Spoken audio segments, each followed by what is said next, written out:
Hello good people, hopefully having a fantastic day. So what's been going on? It just sort of seems like everything's gone really crazy. We're seeing Donald Trump being told to stay in court, even though it's really not necessary for him to be there. Why is that? It's election season. Interference in the election starts early for the Democratic Party. Can we really trust the 2024 election? I don't believe so. There has been nothing in regards to election integrity. If you have a look, we've been bombarded with so many crises since the election of what I prefer to call the fraud action of Joseph Biden, Imperial Lord Biden. He's not in control, and it's very difficult to know exactly who is in control. Best guesses are Susan Rice. It's not Barack Obama. He's not a very intelligent person. If you have a look, Vladimir Putin made a lot of moves under Barack Obama. For example, Odessa, that was one. Not only that, but you got to remember that there's a lot of questionable transactions from Russia to Democratic Party politicians. We don't need to mention names like Hunter Biden or Joe Biden or any Biden whatsoever. If you have a look at that whole family, there's enough there to investigate for decades. But it just seems like here we go again. If you don't remember last time, President Donald Trump had his Twitter, Instagram, Facebook all closed down just before the election seasons kicked off. And for what? For what? Just tweeting exactly how he's tweeted ever since he started on Twitter. But why do people think that the Democratic Party work in their interests? I don't understand it. Inflation is up. I'm here in Bangkok. Inflation is not up here. Why is it in the United States? Here, every 90 days, I have to check into immigration to show my papers, to show that I'm legally in the country. In the United States, you don't have to do that anymore. Anybody walks in, I'm pretty sure that if Australians or Scottish or British, even Canadians or New Zealanders walked in, I think that would be problematic for those people. But for anybody south of the border going up, that's fine. For Chinese people somehow getting through the border as well, that's fine. Middle Easterns, Africans, that's all fine. I wonder why. It doesn't really make any sense. You don't have a nation without borders, and you do not have borders without integrity of your sovereign state. You don't have that in the United States anymore. Why release money to Iran that is funding Hezbollah, which funds Hamas? Not only that, Islamic Jihad, ISIS, they all share some characteristics, which are the elimination of Israel and the Jewish state, which Israel is not really a Jewish state, is it? I mean, it's 1/3 Arab, it's 1/3 Christian, it's 1/3 Jewish. Not only that, but there are Arabs and Muslims and Christians in the parliament, mayors, local officials, in the bureaucracy. Israel is the only democratic state in the Middle East. It's the only state where equal rights are guaranteed to women under law. So why do you think the Democratic Party is not starting to clamp down on the protests that are all pro-Palestine, which to me means pro-Hamas? I think that on October 7, after 30 years of talks with the Palestinian territory, with their elected governments about having a state, have a plan for a nation state. These started with Yitzhak Rabin and Yasser Arafat about 1993. And then what happened? As soon as they start talking, there's a terror attack. 20 years ago, 2004, same thing. Then what happens? Terror attack. 10 years ago, start talking, then what? There's a terror attack. So it's as though somebody doesn't want peace there. And yet, you see people who are so ignorant of the Middle East and do not even understand that Palestine has only been around in theory since the 60s, as in for the Palestinian Islam, Palestinian Muslim and Christian people. Now, I know people that have been to Palestine. They say, you've got to be careful. I know people, those same people have been to Israel, said, go anywhere I want. Now, something that should also be noted is that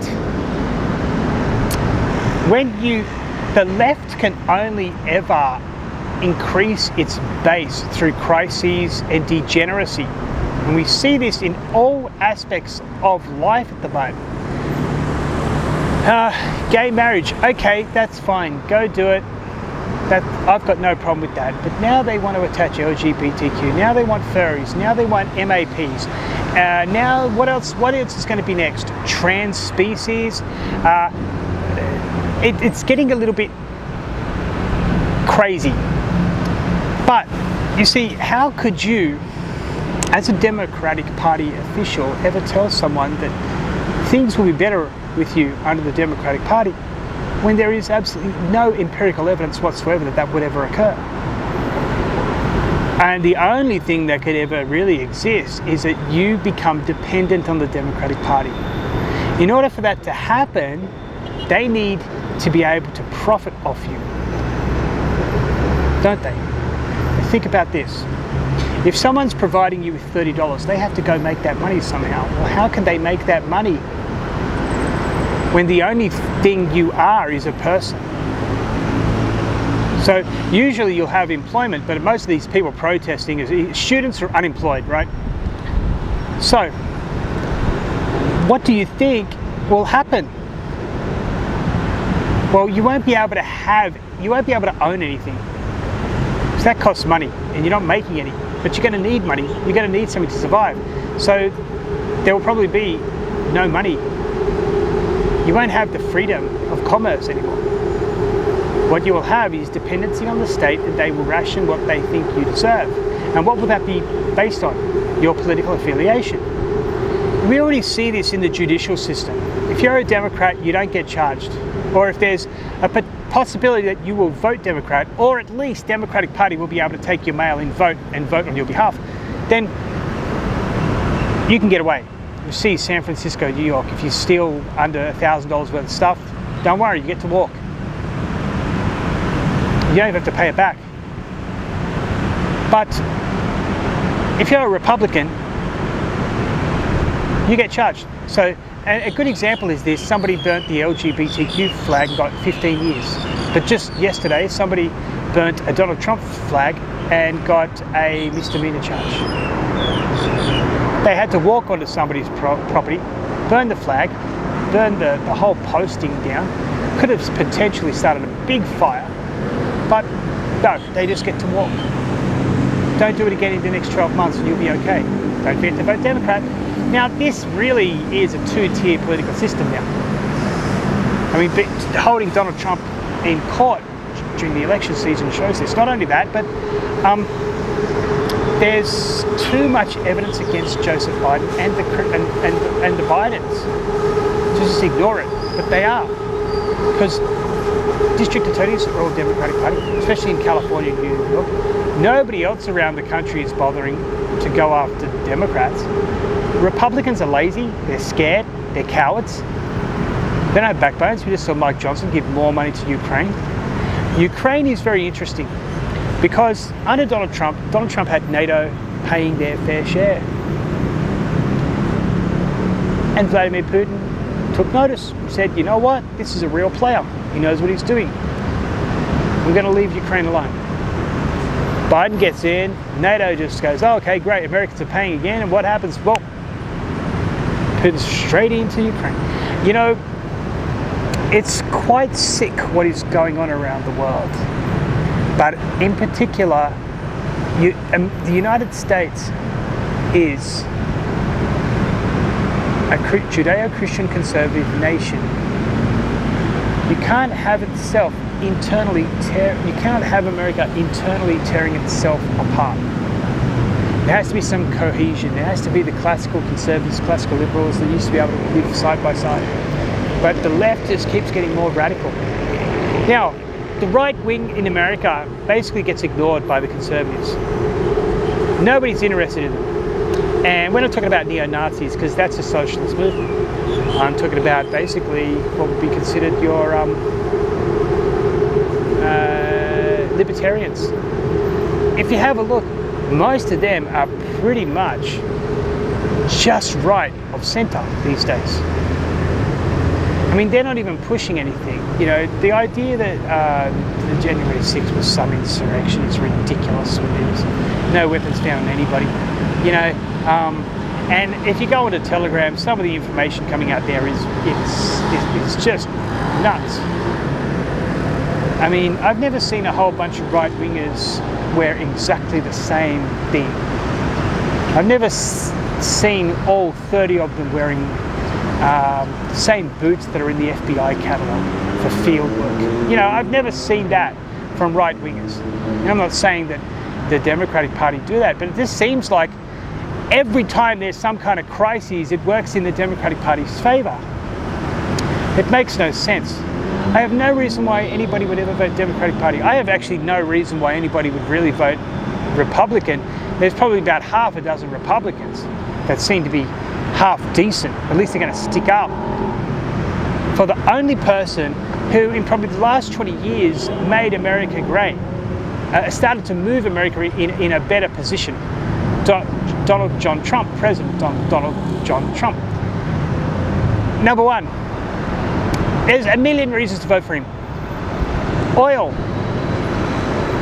should be pumped from Alaska, not bought from overseas. Should not get rid of your oil reserves. You should bring industry back home. That can happen through corporate inversion. That is, don't tax money coming back in. Making your allies around the world pay their bills. Stop the politicization of historically black colleges and universities. Guarantee their funding each year. Great idea. You don't have to come to us every year. We know what it's going to cost. We'll pay it. Don't have to make it political. See, the Democratic Party use a lot of things as basically you have to basically pledge allegiance to the Democratic Party. So that's why they had to go every year. They had to guarantee allegiance to the Democratic Party. Or when it was Bush Republic, well, no, that wouldn't have happened. We know that. But it just sort of seems that these crises work in the Democratic Party favour. Okay, and they don't really push back on the degeneracy. They're not pushing back on these Hamas-supporting college students that are running riot, and once again assaulting Jews, and once again calling for genocide against Jews. Why don't they push back on these people? What is it? With Ukraine, more money, more money, more money, so nobody else has to really step up and say, let's just talk. About 20 years ago, President Putin did a deal with Ukraine. Don't join NATO, and we'll be friends. And Ukraine for a very long time said, yeah, that's a great idea. And then so all of a sudden, Joe Biden gets in power and they're like, NATO, NATO, NATO. Donald Trump told them, don't do it. Russia won't like it. But you can be an independent actor. You can actually be an observer of NATO. President Putin had no problem with that. And he could be an observer of the Russian alliances.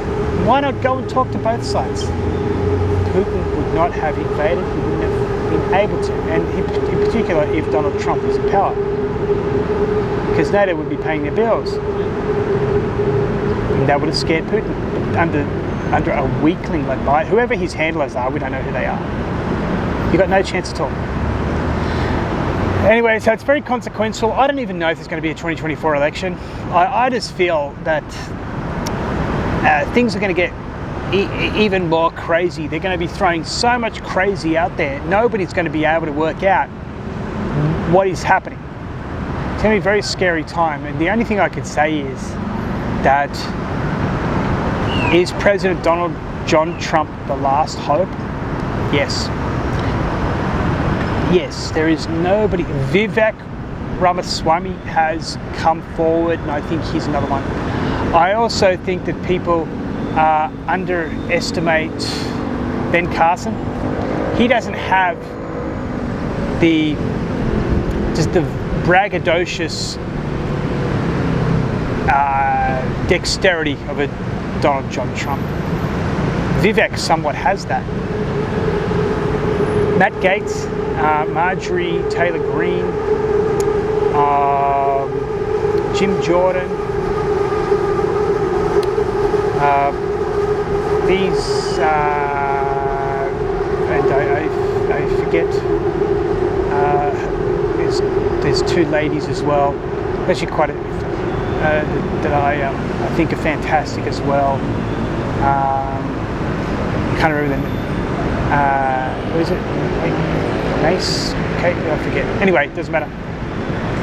I think it's the most consequential election, but I'm not even sure it's going to happen. I just can see that if people don't start fighting now, that is calling the congressional and senatorial offices every day, state, federal level, saying we want everything investigated. People to stop paying their taxes. Yes, there will be that will upset the system, but you really have nothing to lose now because the system is not sustainable. The debt in America is going through the roof and industry is not coming back. It won't under a Democratic Party regime because there's no advantage for it. And plus, the Democratic Party want business overseas because America has pretty tough anti-corruption laws. So I'm not too sure if America can say, but do what you can. I mean, start getting on the phone, write emails non-stop, put it into work, register people to vote. You know, keep working on that, and you should be able to get somewhere. In the hope that somehow there's a breakthrough, because I feel like New York are going to keep Donald Trump in New York. Because nobody is holding them in contempt of the Constitution. It seems like Republicans are just happy to play the game. Anyway, thank you very much for watching. It's good people. Hopefully it's food for thought, and have a fantastic day. Bye for now.